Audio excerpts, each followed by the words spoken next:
Кутман күн. Менин атым Сыягүл Караман. Мен түз эфирге мамлекет кепилдеген юридикалык жардамды өнүктүрүү боюнча координациялык кеңештин Instagram баракчасынан чыгып жатам. Азыр бүгүнкү биздин конок менен эфирге чыкканга аракет кылып жатамын.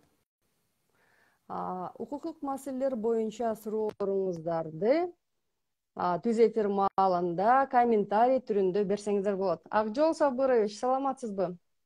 Саламатсыз. Мени угуп жатасызбы? Ооба, угуп атабыз. Жакшы.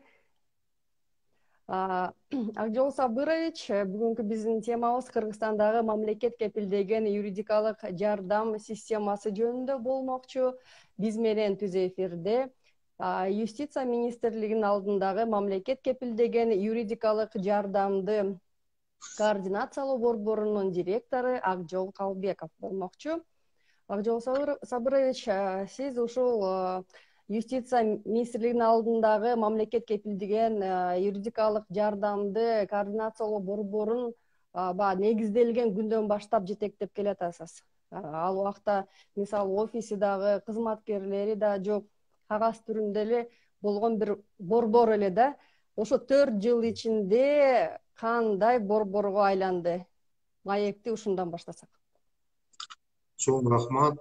Биринчиден өзүмдүн ыраазычылыгымды билдирип кетүүгө уруксат этиңиз. Ушундай ушул мамлекетте өтө маанилүү болгон мамлекет кепилдеген юридикалык жардам берүү жаатында ушундай мероприятияларды уюштурганыңыз үчүн өзгөчө ыраазычылык. Сөзсүз бул жөнүндө биз тез бат биздин жарандарыбызга жеткирип айтып турушубуз абзел.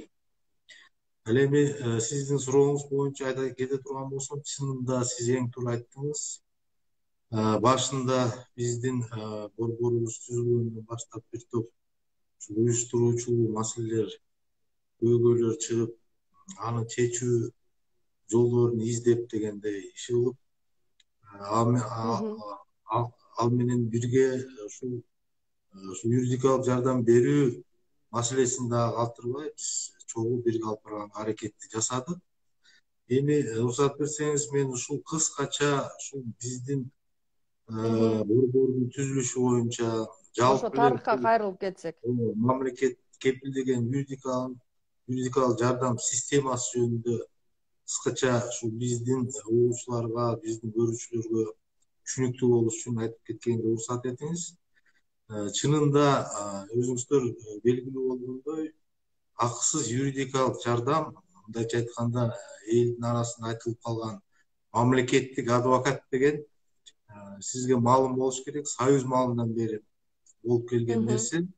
Мына эсиңизде болсо керек, Мимино деген кинодо жана кыз адвокат болуп катышпайбы? Вот как раз ошол адвокат, мындайча айтканда, кавычках мамлекеттик адвокат да. Бирок тилекке каршы мына биз эгемендүүлүк алгандан бери биздин башкы мыйзамыбыз, конституцияда ал норма болчу, бирок ал ишке ашыруусу бир топ, мындайча айтканда, формалдуу түрдө жүргүзүлүп келген. Эми муну ачык айтыш керек. Андан сырткары ушул институционалдык механизмдер ушул багытта канчалык элге юридикалык жардамды жеткирүү, анын ичинде канчалык ал эффективдүү берилип жатат, канчалык сапаттуу берилип жатат маселелери тилекке каршы каралбай калган. Бирок ага карабастан мына 2005 жылдан баштап биздин президенттин буйругу чыгып, тийиштүү ушул адам укуктарынын өнүктүрүү маселеси жөнүндө концепция кабыл алган. Ошол концепциянын алкагында ушул мамлекет тарабынан берилүүчү юридикалык жардам, мындайча айтканда, конституцияга гарантия катары каралган юридикалык жардамдын өнүктүрүүсү жөнүндө ушундай иш-чаралар жүрүп, мына 2000 ушул Юстиция министрлигинин алкагында тийиштүү иш топ түзүлүп, алар мына 4-5 жыл иштешип, Башында мен билишим боюнча эч ким ишенген деле эмес. Эми баягы эле мурункудай эле калат. Бекер эле ушул убактыңарды кетирип, каражаттарыңарды коротуп, ишке ашышып, Декларативдик түрдө эле кагаз жүзүндө калат деп ойлонушкан баягы закон жашынакай жазылып. ишке ашысы кыйын деген көп бир ишенбеген мындай авторитеттүү кишилер дагы айтып келген. Бул боюнчачы. Бирок ага карабастан бул юстиция министри тарабынан бул иш ишке ашырылып, мына 2009-жылы биринчи жолу мамлекет кепилдеген юридикалык жардам жөнүндө мыйзам кабыл алынган. Ал жаңы мыйзам болгон. Ал мыйзамды 2011-жылдан баштап толугу менен күчүнө кирген. 2 жылдын ичинде пилоттук түрдө 1-2 райондо алып туруп, ошол жерде пилоттук түрдө ишке ашырган бул мыйзамды. Анан 11-жылдан баштап толугу менен республика боюнча ишке ашырылган. Эми ал биринчи кабыл алынган мыйзамдын мындай өзгөчөлүгү ушул бул кылмыш иштер жаатында гана адвокат берилип келген. Адам соттору ушул сапат жагын көтөрүү механизмдери тилекке каршы так жана даана каралган эмес. Уюштуруу маселелери, координациялоо маселелери, мониторинг жүргүзүү механизмдери дагы тилекке каршы ошол биринчи мыйзамда камтылбай калган. Ошондуктан мына өзүңүздөр билгендей 2013-жылы сот укуктук реформасы алкагында бир топ билесиздер кодекс мыйзамдар кабыл алынып, ошолор менен бирге мына мамлекет кепилдеген юридикалык жардам жөнүндө мыйзамдын жаңы редакциясы иштелип чыккан. Ал мыйзам деген ошол жаңы кодекс мыйзамдарга да шайкеш келтирилип, мындайча айтканда, бул мыйзам толугу менен башка мыйзамдарга, ошол мыйзамдар менен соприкасация эткен кодекс мыйзамдар менен шайкеш келтирилип, кийин ал мыйзам күчүнө кирсе да, бул мыйзамга өзгөртүү киргизилбей турган кылып туруп кабыл алынган. Бул декабрь айынын 16-жылы декабрь айында кабыл алынып, толугу менен ушул 2017-жылы күчүнө кирген. Бул бир кичине эртерээк, башка кодекс мыйзамдарга караганда эртерээк кабыл алынып, бирок биз ошол мыйзамдын алкагында координациялоо специализированный мамлекеттик мекеме түзүлүшү каралган. Ошол мыйзамдын ишке ашыруу максатында 31 май 2017-жылы мына биздин борбор түзүлгөн. Жана сиз айтып кеткендей, тилекке каршы борбор түзүлгөндө өзүңүздөр билесиздер, эч нерсеңиздер жок болчу. Бул жагы кичине мындайча айтканда кыргызча болуп кеткен. Себеби тийиштүү токтом, өкмөт токтом чыгып, бирок ошол уюштуруу маселелери тилекке каршы кичине кыйынчылык жаратып, мына биз 18-жылга чейин ошол штаты жок. Мына мен 2018-жылдын январь айына чейин ошол уюштуруу маселеси менен чуркап, ушул сиз айткандай штаты болобу, ручкасы болобу, кагазына чейин ошол уюштуруу маселелерин иштеп, бирок ошол менен параллельно биз ушул мамлекеттик кепилдеген юридикалык жардамдын ушул ички нормативдик базаны түзүү багытындагы иш алып барганбыз. Мына биздин борборубуз түзүлүп, 18 жылы тийиштүү штат менен камсыз болуп, биз борборго эң негизгисинен бир 4 өтө маанилүү багыттарды койгонбуз, максаттарды койгонбуз. Биринчи багытыбыз бул сөзсүз ушул ички нормативдик базаны түзүү. Тийиштүү өкмөттүн токтомдорун, ошол мыйзамдан келип чыккан өкмөт токтомдорун иштеп чыгуу жана өкмөткө сунуштап кабыл алынуусу боюнча маселе койгонбуз. Экинчи маселебиз бул сөзсүз ошол сапат жагынан юридикалык жардамды өнүктүрүү, ошол жагынан тийиштүү механизмдерди киргизүү. Үчүнчү багытыбыз болсо сөзсүз бул биздин жарандарыбызды ушул биздин республика боюнча тийиштүү ушул юридикалык жардамга муктаж болгон жалпы эле элге ушул система жөнүндө жайылтуу маселеси коюлуп, ал эми төртүнчү болсо ошол жана мен айтып кеткендей ушул уюштуруу маселелери, ушул өнүктүрүү, ушул биздин иштеген адвокат, биздин координатор кызматкерлерге тийиштүү мындайча орусча айтканда условия түзүп берүү, ушул иштегенге шарт түзүп берүү, ушундай бир маселе коюп, ошол биринчи максатыбызды ишке ашырууда биз, мен ойлойм, жакшы жетишкендерге жеттик. Биринчиден биз ушул адвокаттардын ишмердүүлүгүндө болгон төлөнүп берилүүчү айлык маянасын, мындайча айтканда гонорары көтөрүү маселесин көрөбүз. Ошол багытта өтө кыйынчылыктар болуп, себеби бул деген түзмө түз мамлекеттик бюджетке, республикалык бюджетке тийиштүү болгондуктан аны мындайча айтканда обосновать этип өкмөттү ынандырганга дагы бир топ мындай бир аракет жасаш керек болгон. Бөлдүрүү үчүн акча каражаттарын. Ошол жумушка катышкан биздин өнөктөштөргө дагы өзгөчө ыраазычылык билдирип кетүүгө уруксат бериңиздер, ушул учурдан пайдаланып.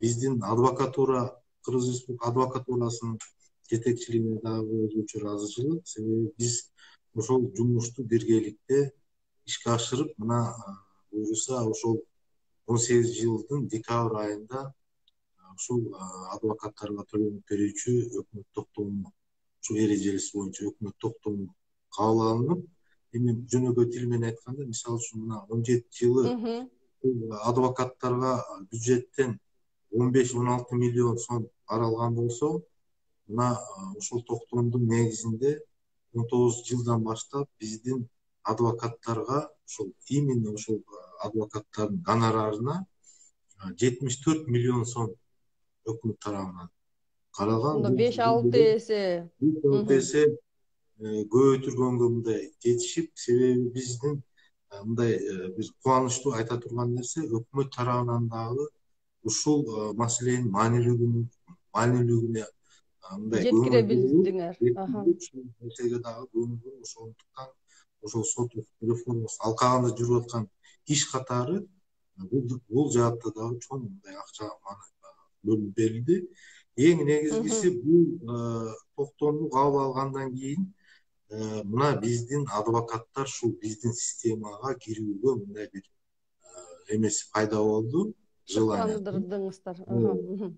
Себеби эми ачыгын айтыш керек, биз сапаттуу юридикалык жардам көрсөтөбүз десек, анда тиешелүү шарттары дагы, акчасы да болуш керек. Туура. Ошондуктан биздин системага мындай профессионалдуу, тартуу үчүн так билген, мындай аты чыккан адвокаттар кире баштады. Бул биринчиси. Экинчи, ушул сапатты көтөрүү максатында биз тийиштүү механизмдерди киргизгенбиз. Мына мурда мисалы үчүн адвокат ушул акысыз юридикалык жардам боюнча катышканда, ушул орган тарабынан, мисалы үчүн кылмыш иши болсун, ошол токтомдун негизинде гана юстиция министрлиги төлөп бергөнгө аргасыз болду. Клиент менен сүйлөшкөнбү, канчалык сапаттуу жардам берилген, эмне кылган жөнүндө биз тилекке каршы талап кыла албайт элек. Бул механизмди биз жоюп туруп, азыр жаңы механизмдер киргизгенбиз. Азыр адвокат алар кандай ошо механизмдер гонорарын алыш үчүн тийиштүү стандартты качество деп коет, сапат стандарттары деген документти кабыл алып, ошол стандартта мындайча айтканда адвокаттын минималдуу, адвокатка талап болгон минималдуу иш аракеттерди таттана жазылып, и ошол аракеттерди аткарганда гана мамлекет тарабынан тийиштүү акча төлөнүп берилет деген ушундай бир норманы, механизмди киргизгенбиз. Мына сиз кызыктуу бир факт айтып берейин. Биз ошондой механизм киргизгенден баштап, мына бизде ошол учурда бир 230га жакын адвокат болчу. Биз ошол механизм киргизгенден баштап резко 2 эсе адвокаттар чыга баштады Анда азыр 400 ашык адвокаттарыбыз бар турбайбы бул системада? 450 ашып калды. Биз анализ кылып көргөндө себеби өзү менен өзү ошол формалдуу түрдө иштеген адвокаттар жанагы келип өз иш мезгилин көрсөтүп берип, отчетун берип, мына кишиге мындай жардам бердим деп кылбай жүргөн адвокаттар өзүнөн өзү эле чыгып кетишти. Себеби алар мурда көнгөн. Барып формалдуу Эптеп жазап коюп эле бүтүрүп салган. Тергөөчүдөн токтомду же болбосо соттон аныктаманы алып келип эле кагазын берип койсо эле төлөнүп жүрчү механизм болуп ошого көнүп биз жаңы ыкма киргизгенде ошондой адвокаттар өзү менен өзү чыгып кетишти. Бирок бир жылга жетпей эки эсе адвокаттар көбөйүп, мына бүгүнкү учурда 450 адвокатка жакын биздин реестрге кирген. Иштейм дегендер көбөйгөн турбайбы?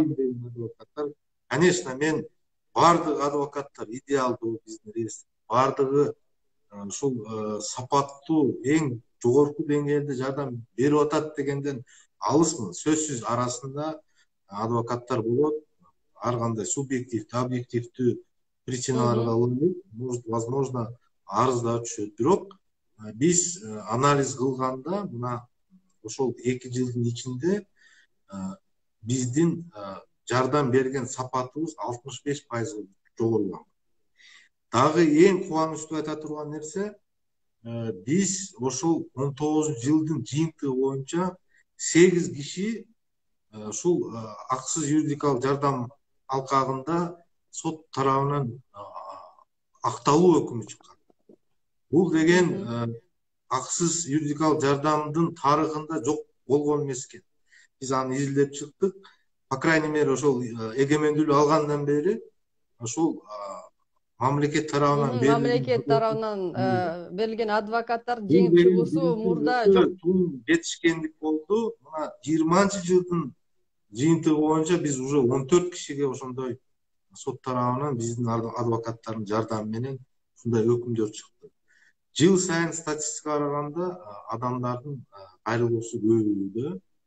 Бул бир жактан сүйүнүчтүү, себеби ушул система жөнүндө жарандарыбыз көрөк маалымат алып, сиздерге келип, кайрылып, ишенип дегендей.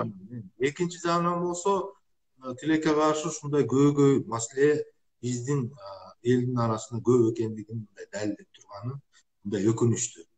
Бирок бул багытта дагы биз бир эле юридикалык жардам менен чектелбей, сөзсүз укуктук маданиятты көтөрүү, укуктук нигилизмди жоюу, ошол багытта дагы тийиштүү биз борбор тарабынан тийиштүү иш-чараларды жүргүзүп келе жатабыз бүгүнкү күнгө чейин. Акжол Сабырович, мен бере турган кийинки суроолорду да камтып өттүңүз. Ушу Кыргызстандагы мамлекет кепилдеген юридикалык жардам системанын калыптанышынын эң башында турган адам катары тарыхта калчу инсан болуп калдыңыз дегендери ушу адистердин бекеринен эмес экен. Ушунча кыйынчылыктарды өтүп, эч ким ишенбесе дагы ушундай координациялоо борборун уюштуруп, жана айыл аймактарда да жеткиликтүү кылып 400дөн ашык адвокаттарды, анан кийин жана сиз айткан статистика өзүнөн өзү ушу баа бергендей болду дейм да. Анан мына айтсаңыз, бул ишти ушу бутуна тургузуп, ушундай тажрыйба алгандан кийин ушу өзүңүз үчүн кандай жыйынтык чыгардыңыз? Иштесе болот экен, мындан ары дагы мындайча өркүндөтсө болот деген ойлорду айтып кетсеңиз. Биринчиден чоң рахмат, бирок өтө мындай чоң эмелерди айтып бердиңиз. Бул жетишкендигиз бир эле менин мындайча айтканда заслугам эмес. Бул деген биздин жалпы командабыздын заслугасы. Анын ичинде биздин ушул өнөктөштөрүбүз, биз менен чогуу иштеген ушул адвокаттарыбыз, бейөкмөт уюмдардын өкүлдөрү иш кылып, бул иш жалпы биргеликте болгон ушул жыйынтыктын ушул салым кошкон команданын иши деп десем туура. Анда ошо өнөктөштөрдү анда санап өтсөңүз. Өнөктөшүбүз эң негизги болгон ушул биздин проон жаатында өнөктөшүбүз. Ал жерде бир 2 проект менен тыгыз иштешебиз. Андан сырткары ушул Евросоюздун проекттери менен көп иштешебиз. Сорос, фонд Сорос Кыргызстан проекти менен көп иштешебиз. USAID проекттери менен бир топ ушул юридикалык жардам, консультация берүү багытында ушул борборлорду ачуу, жерлерде ошол багытта көп иштештик. Иш кылып, ушул Кыргызстанда болгон ушул укуктук жаатында ушул көмөк көрсөтөбүз деген биздин өнөктөштөрүбүз менен мына биз өз инициатива көтөрүп алар менен мындай чогуу биргеликте иштешип келе жатабыз азыр бүгүнкү күнгө чейин. Эми жана сиздин сурооңузга жооп бере кетсем, сөзсүз эң туура сөз айттыңыз. Бул деген негизинен жана айтып кетпедим беле, союз малынан калыптанып калган ушул мындайча айтканда адам жарандарыбыздын, биздин элибиздин ушул мамлекет ушул багытта чыныгы жардам бере алышына ишенбей, бере алабы деген. ошондой бир менталитет, ушундай бир көз караш кайда болуп калган. Тилекке каршы азыркы күнгө дагы андай көрүнүштөр бар. Биздин ошондуктан биздин негизги максатыбыз, мен ойлойм, ошол ишеничти кайра жандандыруу, кайтаруу. Бул элибиз деген ушул чыныгы юридикалык жардам менен кайрылсам, мамлекет деген чыныгы жардам берет экен деген бир ишеничке жетүү деген бир биздин эң негизги максатыбыз деп эсептейм. Тилекке каршы азыркы учурда бүгүнкү күнгө чейин ал максатка жете элекпиз. Эми бир 3-4 жылда 20-30 жыл бою калыптанып калган эмени замат чечип коюш кыйын экен, бирок биз акырын кадамдар менен, мен ойлойм, ошол биз ошондой койгон максатыбызга жетип, буюрса келечекте мен ойлойм, биздин жарандарыбыз ушул жалпы эле юридикалык жардамга муктаж болбогондугу, керек болсо ушул ушундай бизге окшогон борборлор түзүлбөй калгандыгы деген дагы бир көз караш бар да. Себеби биздин жарандарыбыз укуктук маданияттан өз укугун билип, так ошол чөйрөдө иштеген дагы башка субъектилер дагы мыйзам чегинде иштеп иш алып барсак, мен ойлойм, мындай муктаждык дагы жарандарда жок болуп калат. Эми баягы укуктук мамлекетти курууда түз жолдо баратабыз. Азыр жарандар арасында муктаждык болгон үчүн алар түзүлүп жатат. Убагында ошо кызмат акысыз юридикалык жардам көрсөтүлүп жатат. Мисалы алыска аймактагылар ошо адвокаттарга, мамлекеттин эсебинен болгон адвокаттардын кызматы керек болсо кайда кайрылыш керек? Эми сиздин сурооңузду жооп бергенден алдын мына кыскача айтып коеюн, жана оюмду до конца бүтүрүп коеюн дедим. Мына юридикалык жардамдын көбү эмнеден келип чыгат?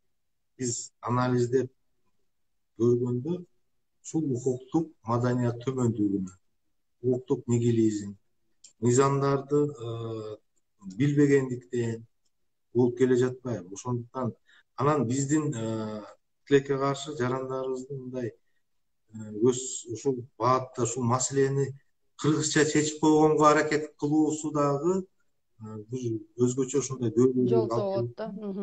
Мисалы үчүн ошол эле бир маселени биз ар дайым эл менен жолукканда айтабыз. Мына мисалы үчүн өнүккөн мамлекеттерди карасаңар, ушул укуктук жаатында ушул өнүккөн, прежде чем бир процессуалдык, укуктук процессуалдык бир действия нерсе жасаардан мурун бир документке баягы сөзсүз юристке барып, документин айтышат. Ал менен акылдашып туруп, анан кийин ошол иш аракет. Бизде болсо кол бербедикпи, анан обещать этпедиби деп ушундай бир кыргызчылыктар бар да. Таныш издейбиз, биз жасап коюп туруп, анан кийин башыбызды кармайбыз, же болбосо акча бере коебуз. Ошондойго үйрөнүп калганбыз да. Ошондуктан ушул көйгөй маселеси өтө көп. Сиз туура айтып кеттиңиз.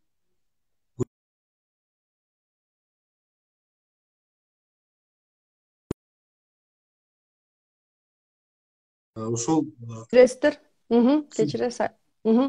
жана айтып кеткендей дейм, тилекке каршы ушул юридикалык жардамга муктаж болгон көбүнчө ушул алыскы биздин региондо жайгашкан жарандар. Себеби аларда юрист эмес, жөнөкөй бир ошол багытты билген бир ошол жергиликтүү орган кызматкерлери дагы көбүнчө мындай потенциалын төмөн болгондуктан ушул маселелерин чече албай келген учурлар өтө көп.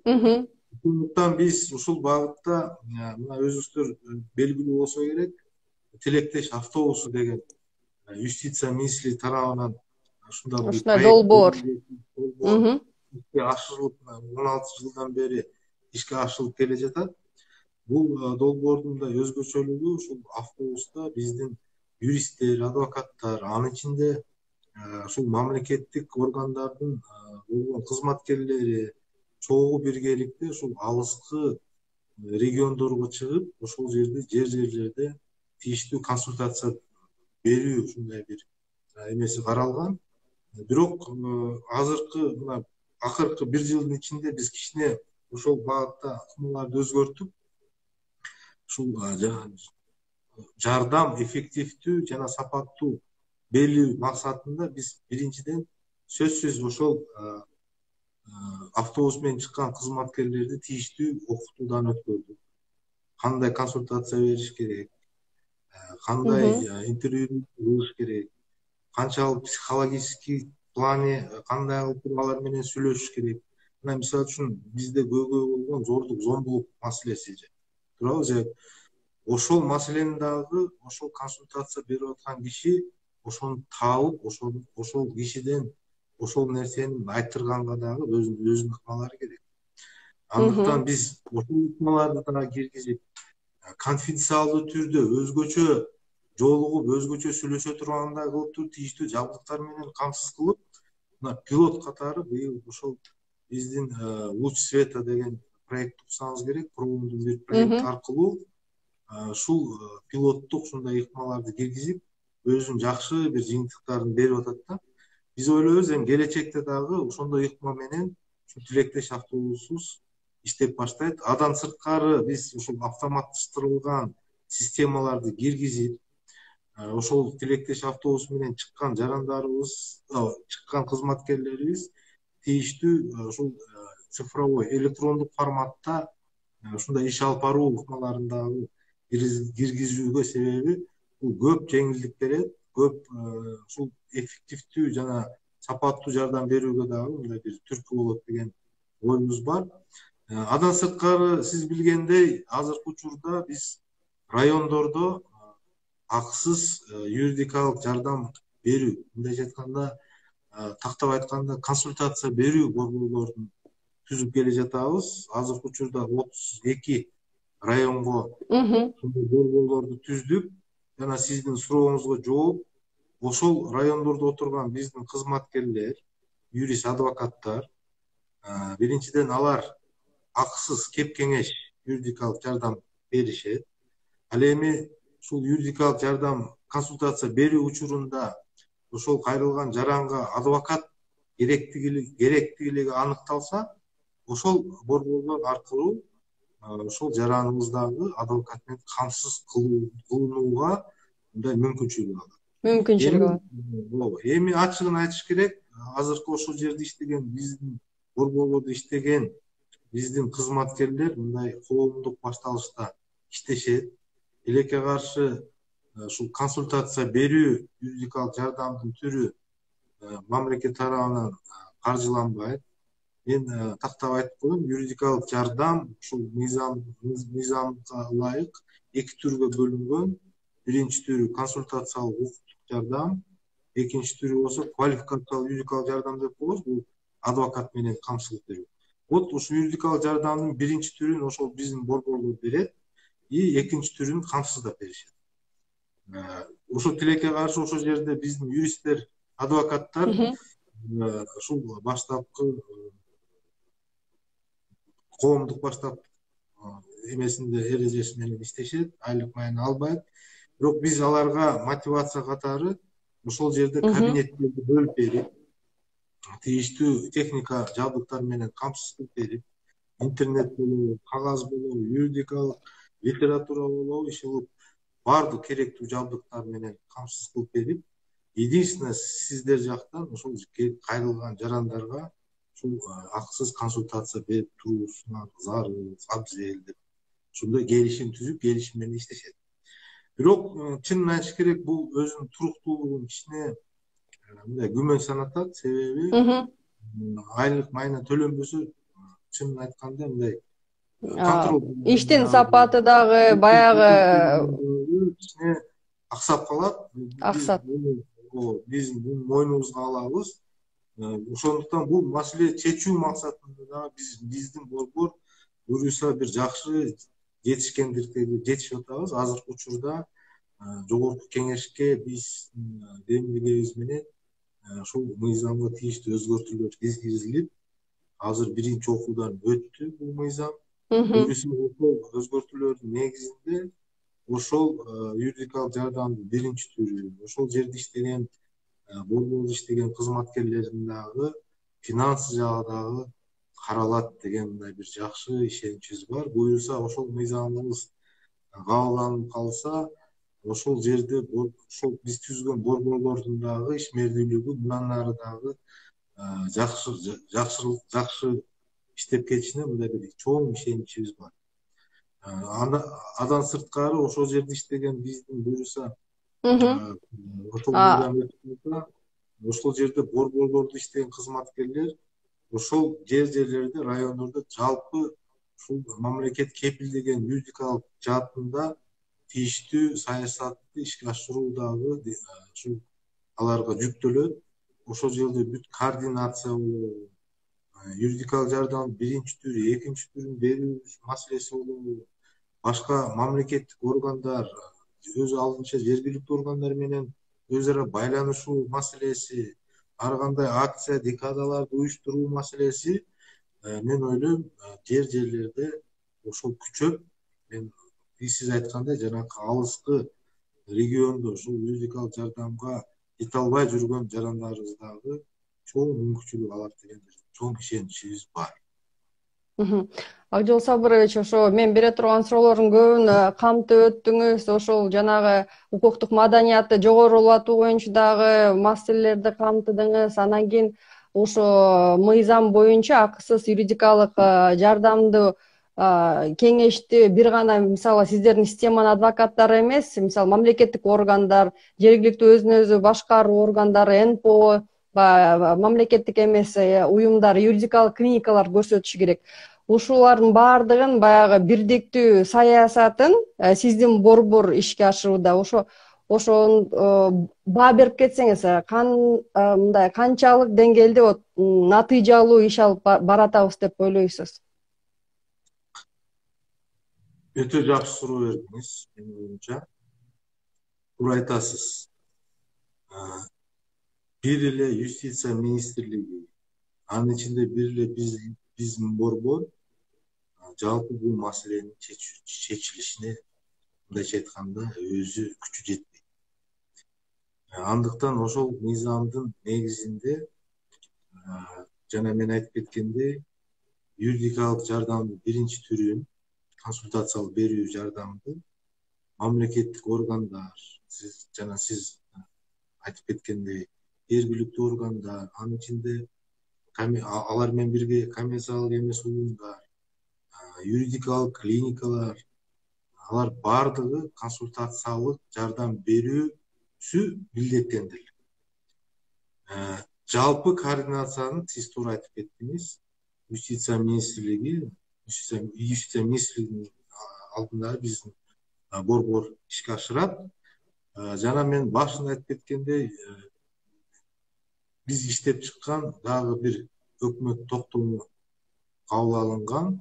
Бул ошол мамлекет кепилдеген юридикалык жардамдын субъектилеринин өз ара аракеттенүү эрежеси жөнүндө токтом кабыл алынып, ошол токтомго ылайык жана мен белгилеп кеткен субъектилер жалпысынан ушул биздин координациянын алкагында иш алып барыш керек. Тилекке каршы, мен сизге ачык айтыш керек, тилекке каршы учурда бул багытта иш кичине аксап жатат. Буга өзүнүн субъективдүү жана объективдүү причиналары бар. Биринчиден, мыйзамдын өзүндөгү нормалары кичине мындай түшүнбөстүккө алып бири бирине дал келбестиктер. Мисалы үчүн ал мыйзамды ошол норманы ар кандай түшүнүүгө болот да, себеби ошол юридикалык жардамды мынтип жазылган, жанагы өзүнүн компетенциясына ылайык жанагы мыйзам бар. Жарандардын о рассмотрении обращений граждан. Ошого мындай камтылып жазылып калганда, ошондуктан ушул жерди биз деген мындай бөлүп чыгышыбыз керек. Ал мыйзам өзгөчө маселелерди карайт. Ал эми консультация юридикалык жардам деген мындай өзгөчө мындай ыкчам, тез арада, эффективдүү, апаттуу, мындай бири бири менен тез байланышкан бир бир мындай ушундай жардам болуш керек деген мындай бир оюбуз бар. Вот как раз мен жана айтып кеткен жаңы мыйзамда ошол моменттерди дагы биз камтыдык. Буюрса ошол мыйзамдын алкагында биз уже толугу менен жана мен айтып кеткендей механизм менен иштеп баштасак, ушул багытта ишибиз дагы жандандырылып, мындай чыныгы мындай иштеп баштайт деген ишеничибиз бар. Бирок ага карабастан азыркы мыйзамдын негизинде дагы биз мамлекеттик органдар менен, жергиликтүү органдар менен өз ара аракеттенүү алкагында биз иш алып барабыз. Ар бир мамлекеттик органдарда азыркы учурда тийиштүү жоопкерчилик кызматкер дайындалган. Алар тийиштүү бизге ошол багытта иштеп иш жүргүзүлүп аткан жөнүндө маалыматын берип турушат. Андан сырткары биз ушул квартал сайын ар кандай иш чараларды уюштуруп, алар менен биргеликте ошол иш чараларды жүргүзүп келе жатабыз. Эң мындай көзгө көрүнчү ошол багытта иштеп жаткан нерсебиз мына сиздерге мисал Тилектеш автобус. Тилектеш автобусунда почти бүт мамлекеттик органдардын кызматкерлери биз менен биргеликте чыгат. Алар дагы 2 жумалык же 10 күндүк бир өз компетенциясына ылайык алар дагы тийиштүү жардамын берип келет. Бирок бул мен ойлойм, бул деген өтө мындай бир жалпы жумуштун бир кичинекей бөлүгү деп эсептейм да.